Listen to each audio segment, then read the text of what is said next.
Walked into the therapist's office and the therapist said to him, "You're Robin Williams. There are people in the world with no food. There are families in Syria." I said, oh my God, dude. You could do this for anything then. Oh, you haven't had a glass of water in the last several hours and you just ran a marathon? Oh, you're a little thirsty right now? Well, you know there's people in Africa that haven't had water for 3 days, right? Okay? Thank God, brother. My God, dude. You could do this for literally anything. There's always people that have it worse, okay? Always. No matter how bad you think you have it, there's gonna be someone else who has it worse. That doesn't mean that the person who has it bad should just be ignored on behalf of the fact that some people have it worse. By the way, do you think this excuse would work if he was like, men got screwed over by the court system? Yeah, well, right now there was a bus that was just bombed in Yemen. What are you gonna say about that one, bucko? Like, what? You could do this for, again, anything.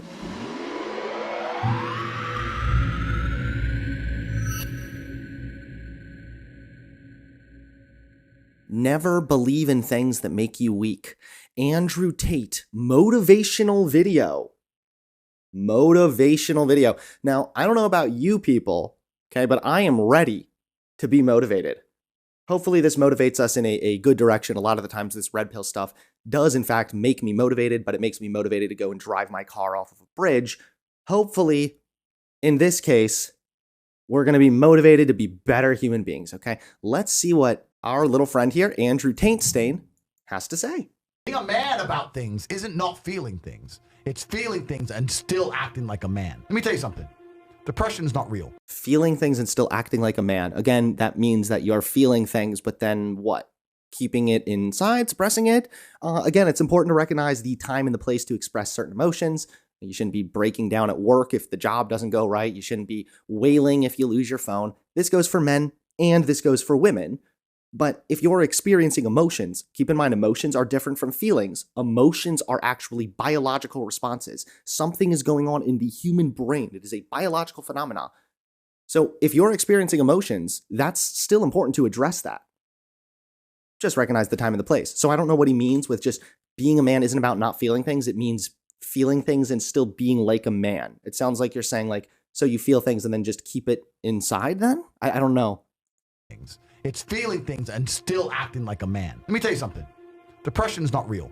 Oh boy. Feeling depressed is real. So you Stay clear, everybody. The leading medical bastion of knowledge, Andrew Tate, has informed us now that depression is not real. This makes so much more sense now as to why so many of these red pill losers that come on here to debate always claim that like depression is fake. And then when I show them the brain studies, the actual scans showing the differences of depressed brains versus non-depressed brains, they're like shocked. They're coping. They don't understand how this is humanly possible because I thought depression was fake. Just feeling depressed is real. You can feel depressed and not have depression. You can also have clinical depression. You can feel depressed, but you feel depressed, and that is a natural biological evolutionary trigger for you to change something in your life. That's your own mind telling you. Oh no. See, again, where this shallow information that seems like, maybe that is insightful. Why am I feeling impressed or depressed? Maybe there is something that's wrong with my life. That could be true, by the way. But the problem with this, again, is that people who are depressed and then do everything right, and then they fix the things that are wrong in their life, and then they make more money, and then they get the better job, and then they move to the nicer house. And what about those people? And then they still feel depressed. It's true that if you're feeling really depressed and restless, I mean, even Jordan Peterson, right? What is it? Clean your room. Like, it's true that you should get up, do some stuff, and that can help you either alleviate the depression to a degree, or it can just kind of push you in the right direction. You can make changes to try to make your life less unhappy. But what this is doing now is, because he's saying depression isn't real when that's not true, is now making the onus entirely on the victim of a real mental illness. If you're just feeling sad because your room's so messy, then you're not depressed. But if no matter what you do, you are feeling unhappy, miserable, and kind of like you just rather kill yourself, then you might have clinical depression. And blaming yourself and being like, I just haven't fixed enough things that are wrong in my life is only going to make you more depressed. This, again, is why Andrew Tate shouldn't be giving advice. He lacks nuance entirely. You're unhappy about X. If I went to jail today, I'd be depressed because I'm in jail. Right. I haven't caught depression. I don't have a disease. Yes, because some people can feel depressed without being or having clinical depression. People usually say depressed and they use that term synonymously with like, I'm feeling sad. Just upset with my situation. Yep. I have people message me all the time. I'm fat and I can't get a girlfriend because I'm depressed. I'm like, no, pancake lover. You're depressed because you're fat and you can't get a girlfriend. Do you understand? He's not entirely wrong here. I mean, it's harsh, his delivery, of course, but like, it's true that if you are overweight, you're definitely at a higher risk of developing depression. That's actually true. Depressing. A lot of you out there, if you're sitting there and you say you suffer from depression, you probably live a depressing life. You probably live a depressing. Yeah, but see, like, what about people like me, right? This is why I love to be an anecdote Andy in these rare circumstances. Is like, I don't think I have a very depressing life. I'm a YouTube streamer, which is what I've wanted to do now for like the last several years. So I have the job that I've always wanted to do.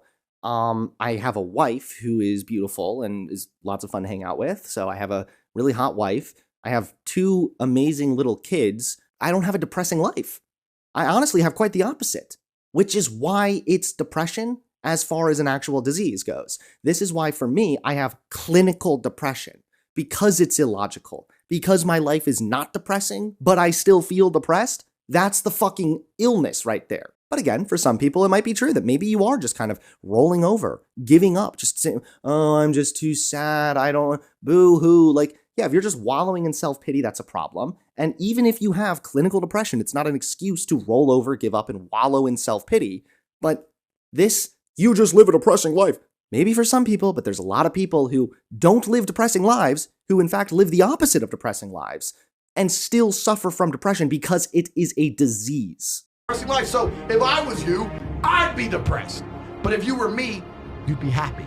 Do you know what could solve depression for most poor people? $1 million in the bank. Yes. Boom. So how is it? So that's not fair because again, they're conflating like the clinical depression with just like feeling sad or anxious or whatnot. It's true also that, yeah, if you're financially unstable, that is a massive predictor of stress. And you probably will feel depressed or anxious or just burnt out and done with everything. And it's also been shown that people who are financially stable are just as happy as people who are like stupid rich. So really what it is having the financial stability, not waking up every day, living paycheck to paycheck. That's more of what brings that happiness, only because it brings a sense of peace, because you're able to live in the moment a little more often, because you're not so fucking stressed anymore. So when he's like, it would make them happier, so how is it a disease? Because you're using the term depression interchangeably with like feeling sad. A disease. So when I say this to people, most of them agree and they go, okay, but if that's true, why do famous people kill themselves? The reason is twofold. This absolute acceptance of depression and acceptance of weakness. When you accept anything, to a degree you're promoting it. Weakness is promoted now in men. Wait, does he think accepting depression means you just accept you have depression and then roll over and drink yourself to death? Andrew, what's the first step of breaking an addiction? When you go to the AA meeting, okay, to get off the benzos, then what the fuck is the first step? Acknowledging that you have the problem. That's the first step in recovery. No one's promoting male weakness. Simply acknowledging that men can suffer from depression is the first step of, hey, depression's real. You might actually be struggling. Maybe you should go to the doctor, and maybe you should get some medicine, maybe talk to a therapist. There are things you can do. Maybe go to the gym more often. Maybe do both. This is pathetic. Right? Yeah. You accept anything, to a degree you're promoting it. Weakness is promoted now in men, right? Yeah. So let's take Robin Williams as an example. Robin Williams killed himself. I was just going to say him. Yeah. Robin Williams, right? Famous, I like the music, by the way. It's like dun dun dun. Sounds like the dramatic ending of the Lord of the Rings battle scene. And then there's Andrew Tate like, depression is fake, okay? Now you gotta go out there and get your dick going, okay? You gotta stick your dick in a toaster oven. It's gonna help you be masculine. A millionaire, everyone loves him. How could he possibly kill himself? I'll tell you why. Because when he walked into the therapist's office and said, I feel depressed, the therapist said, okay, here's some mind-altering drugs. Start taking these. And then I need to see... Mind-altering drugs. You currently have a disease that's mind-altering. So yeah, you'd probably want drugs that are going to alter your mind back to the normal state in which it should be. Oh my God, dude. It's so embarrassing, like how much nuance this is lacking. You 6 hours a day, every day, and we're going to talk about sad things for the next 10 years. He was in therapy for 10 years. Oh, damn. If I had to take mind-altering drugs and talk about sad shit, Maybe you're thinking, like, what do you mean talk about sad shit? You go to a therapist to talk about the things you're dealing with, and they give you the best medical advice on how to move forward and cope with that in a healthy way. I was an A for 10 years, I'd kill myself.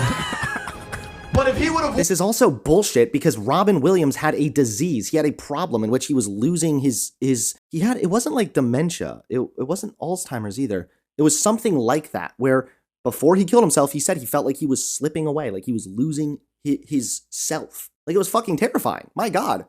And you're over here be like, because you were in therapy for 10 years. Maybe the fact that he was in therapy for 10 years demonstrates that this dude has been really fucking suffering and struggling. Walked into the therapist office and the therapist said to him, "You're Robin Williams. There are people in the world with no food. Oh my God. There are families in Syria." I say this. Oh my God, dude. You could do this for anything then. Oh, you haven't had a glass of water in the last several hours and you just ran a marathon? Oh, you're a little thirsty right now? Well, you know there's people in Africa that haven't had water for 3 days, right? Okay? Thank God, brother. My God, dude. You could do this for literally anything. There's always people that have it worse, okay? Always. No matter how bad you think you have it, there's gonna be someone else who has it worse. That doesn't mean that the person who has it bad should just be ignored on behalf of the fact that some people have it worse. This is so unbelievably stupid. How would that help anyway? Now you already have depression, which is consistent feelings of loneliness, inadequacy, guilt, and self-hatred. And you're going to go into a therapist's office where he reminds you that, hey, you're a bad dumb fuck. You're a selfish piece of shit because you feel depressed when there are starving kids across the world that you don't even know exist. Like, what? What? That would just make it worse. School buses being bombed in Yemen. There are people who lost their... Okay, by the way, do you think this excuse would work if he was like, men got screwed over by the court system? Yeah, well, right now there was a bus that was just bombed in Yemen. What are you going to say about that one, bucko? Like, what? You could do this for, again, anything. Your entire family in a car crash today. You're Robin Williams and everyone you love is in perfect health. You're a selfish idiot. Get out of my office. Get some Oh my balls. God, dude. He actually, please God, Jesus Christ, who is sitting on the right hand of God right now as I speak, please, dear God, do not let Andrew Tate breed. Just strike his balls. Make him infertile, okay? Please, my God, something. Could you imagine? You're a little kid. Dad, I'm really struggling lately. I've been feeling so sad. Well, maybe you should grow some balls, you little pussy. Yeah, I'm sure the dude, Robin Williams, struggling with depression for 10 plus years, I'm sure he'd really be thankful to be told that he's a selfish idiot by a therapist. When you're struggling with depression, which is already constant feelings of guilt and inadequacy, you already probably feel guilty. Bam. He'd still be alive today. The cure made it worse. And this whole society... What? The cure made it worse. Yep. Just when you say things over and over again, it makes it true. It's this fascinating thing I learned from Andrew Tate. Of accepting depression.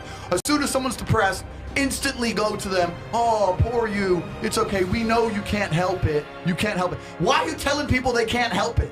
Why are you reinforcing that mindset in people? Because there are some people who can't help it. It's just that both sides lack the nuance to adequately have this conversation, apparently. Chucklefuck Taint Stain here is rambling on and on about how depression's fake, bro. Just get money, yo. And then, yeah, there's also going to be some others, the other side of the spectrum, in which you have people that say depression is completely 100% not your fault. You're a little weak, baby. Just give up. Just lay in bed all day. Oh, you have depression.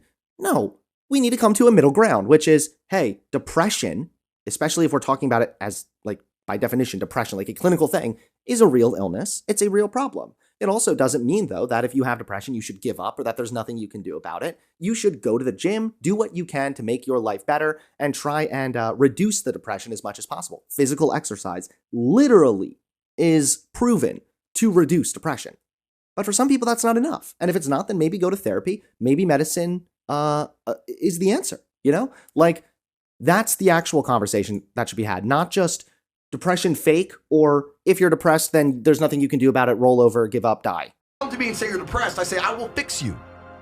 And you know what's crazy? When I said this depression thing wasn't real, do you know how many people stuck up for depression? You don't. I wonder how many doctors stuck up for depression. Did any MRI scans speak up here? Understand, I'm depressed. Depression's real. Then I was like, if it's so horrible, why are you defending it? You sound like it's PR team. Why? Like, what? This is just gaslighting. Depression isn't real. No, depression is real. I have depression. Oh, well, if it's so bad, why are you defending it then? We're not. We're refuting or at least arguing against the dumb fuck claim you just made. No one's defending depression. They are defending the claim that depression actually exists, and for some people it is a real clinical problem that demands treatment. Like, what? You are so stupid, Tate. You are so dumb. I thought it was ruining your life, but you are desperate for me to believe in it. You want me to believe in it. You're sticking up for it. You're defending. We want you to accept the nuance of the conversation and recognize that there is such a thing as depression, but that not every time you're depressed, it means that you have clinical depression. Depression. Yeah. Try to convince me it's real because it's your cure-all excuse for failure. When you're depressed, you can... By the way, anybody blaming their mental illness for failure or especially abusive behavior, completely fucked up, never acceptable. If you say, oh, I have depression, that's why I hit you, or that's why I lied, that's why I manipulated you, fuck you. Depression does not exist as an excuse. And again, I'm sure there are people on the far opposite side of the spectrum that do treat depression like an excuse, but it's not an excuse. And having a reason or an explanation as to why you've been acting certain ways isn't necessarily an excuse either. Because you're not saying it makes it okay, but you are further elucidating why you were behaving that way to begin with. But no, depression should never be used as an excuse to be lazy, to give up on life, to give up on people who care about you, to treat people badly, etc. You can fail in every human metric. I fail for failure. When you're depressed, you can fail in every human metric. I fail at everything, but I'm depressed. It's not my fault. No, you're a failure. That's all you are, because you're not trying very hard. If you live in a house, I say this all the time. This is the reason I don't believe in depression. Because I don't believe in depression, I cannot become depressed. Bam. No matter what the worst thing that could... Because I don't believe in depression, yo. I can't be depressed. Listen, guys, I have big news, okay? I no longer believe in cancer.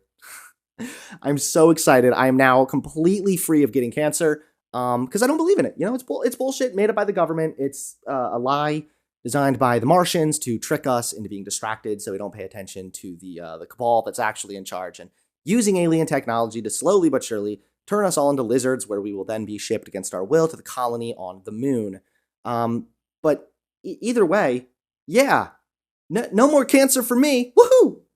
I'm safe because I just stopped believing in it. I might have to, now listen, I'm going to think about this one because I want to make sure that, you know, it's a big step, but I might even want to just stop believing in car accidents also. I might want to just stop believing in car accidents. Possibly happen to me on Earth, I will feel sad, but I will recover and I will not become depressed because I don't believe in depression. If you're in an old haunted house. So there's lots of people that don't, quote, believe in depression, but can have situational depression that's temporary, but is because of a really traumatic event. Maybe you don't develop depression then. Maybe you just have several weeks where you are really depressed feeling. That's fine. But if you go on to not develop depression, tell you right now, my friend, it's not because you just don't believe in it, okay? That's not how this works. Haunted house, right? You have two people in two haunted houses. One believes in ghosts and one doesn't. You hear some noise in the night. The wind blows, right? The man who believes in ghosts is like, oh no, a ghost. Now he's scared, right? He wants an exorcist. He can't sleep. He's scared about ghosts. He's paranoid. The guy who doesn't believe in ghosts goes, wind, whatever, and goes back to sleep. Do you understand that it's the belief that gives it power? Right. If you don't... I mean, if it's something like ghosts, the belief does give it more power in that case. But if we're talking about something like depression, if you have a clinical illness, you can't just deny it and not suffer from it. That's just, you can't do that. So even if somebody says, I don't believe in depression, then they might still be depressed and just think that it's because they're a worthless piece of shit. Also, depression is something that we can view, right? We can talk to people who suffer from depression. We can look at brain scans of depressed brains. We can see how certain experiences can contribute to depression. Ghosts, we don't know if ghosts are real, dude. There's no real empiricism behind the existence of ghosts or not. This is more like saying there's two houses, there's two guys. They're each in a separate house in a really shitty area, okay? The one guy hears a noise upstairs, and he believes in robbers. So he gets scared that maybe there are robbers in the house. Now he's really worried, so he gets his gun, and he starts to protect himself. The other guy hears his window getting broken, thinks, Maybe just some like debris fell against it, whatever. I don't believe in robbers. Goes back to sleep. It doesn't mean that robbers aren't real, okay? Like, it's not how that works. In fact, it's quite possible that the person who does believe in robbers in that case is going to be way more equipped to fight off a home intruder than the guy who's now just going back to sleep. Because we can actually demonstrate that robbers exist, robberies exist, you're more likely to be robbed if you're living in a shitty area. This is much more comparable than ghosts, because ghosts are already unfalsifiable claims. It is not comparable. The belief that gives it power. Right. If you don't believe Also, the belief that gives it power, I wonder if he would accept that with trans people. in ghosts, the ghosts can't hurt you. If you don't believe in depression, you can't become depressed. And I refuse to believe in something that's going to weaken me. But yet you believe in God.